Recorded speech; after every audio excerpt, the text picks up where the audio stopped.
Okay, I'm going to show you how to cross stitch using this new kit that we just got. This is a counted cross stitch card. So this one is for a teacher. So if you want to make one for your favorite teacher, like me, you can do that with this card. So it comes with this, the picture on the front. It comes with your floss. It also comes with your needle. And then as you look here, it also has the very important diagram that tells you all the colors. And then the medium that you'll be using is a card rather than fabric. So the card opens. So make sure you have it oriented correctly. See, here's the fold, and it opens here. And then I have it long ways, not this way, according to the diagram. That's the way it's supposed to be. Okay, so first step you want to do is you want to read the directions on the back of this. So on the back side it tells you, and I'll just summarize it real quick, but basically it's telling you your floss has 6 strands of thread, which is typical for embroidery floss. But it encourages you for the cross stitch, the actual cross stitch, you only use 2 strands at a time. So as you look at your floss, what you'll want to do is you want to grab your red and then you want to separate it. So there's 6 strands here. So you want to take this, separate it, and get just 2 of them. 1, 2. Okay, whoops. Where'd it go? Okay. See how I have just 2 strands here? Let's see if it's going to focus. There you go, 2 here. And then there's 4 in this hand. And you're going to slowly just pull this apart. You'll need probably a buddy to help you hold the other end, the third end, because it's see how it's getting entangled. So you get those separated. And then the next step is to thread your needle, which I just lost my thread. Hold on. So let me separate these.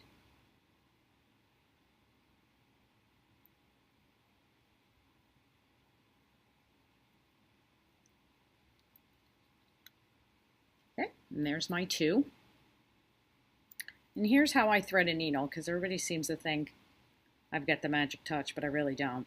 So I just licked my fingers so they're get that little moist and wet. And you see how flat I made that? Make it look like it's one. Pinch it between your fingers like this. And then, see how I lay my needle on top? You could barely see my thread. I squish it on. Ooh, missed.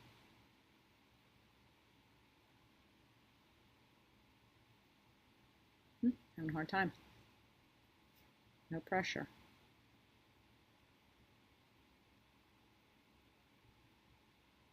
There it goes. And I press it on like that. I grab that with my thumbnail and I just pull. And I got it through. Okay, so you need a little tail. So one end has a tail. The other end, you're going to make a knot. So there's my knot.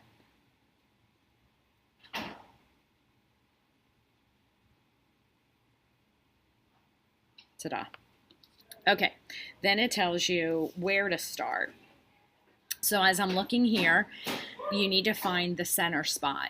So as I look here and I look here, I follow these down and I discover what my center spot is. You'll do the same thing on the card. So there's 2 ways of doing it. You can lay this over top and try to figure out which row correlates with it. Or an easier way is just to take a ruler and measure. So this is right about 4 inches. So at the 2-inch mark, you see I put a really light pencil mark. And then this, I believe, is 6 inches. Yep, it's 6 inches. So then at about the 3-inch mark, I've got a little pencil mark. Then what I do is I see where these intersect. And where they intersect is my starting X. So I'm going to draw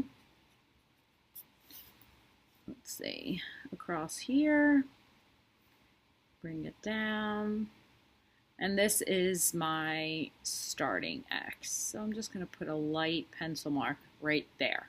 So I know that's my center. You work from the center out.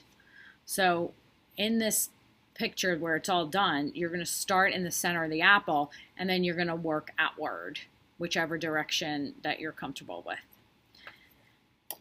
Okay, so on my diagram, here's the center spot.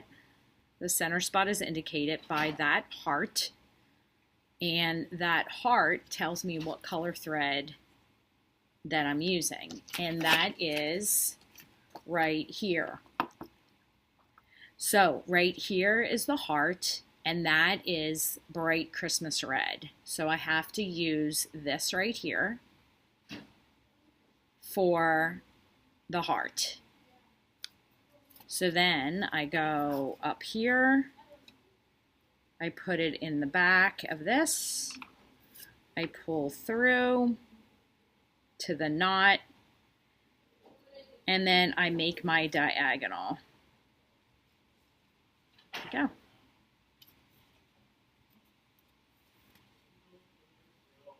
Now, if you notice, how many do I have to do across? I have to go across 10. So as you notice, this line is 10 hearts. 1, 2, 3, 4, 5, 6, 7, 8, 9, 10. So I have to go across 10. So as I do that, there's one, and I go in the bottom of this one, and I'm going to count across 10 right diagonals. 10 right diagonals. So that's 2. There's 3.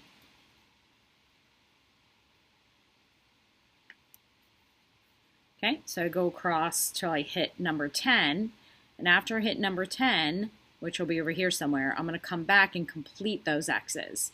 And then I make the decision which way I'm going to go. If I'm going to go up or down or to the side, whatever, but I'm going to try to fill in all of those by counting all from that first stitch.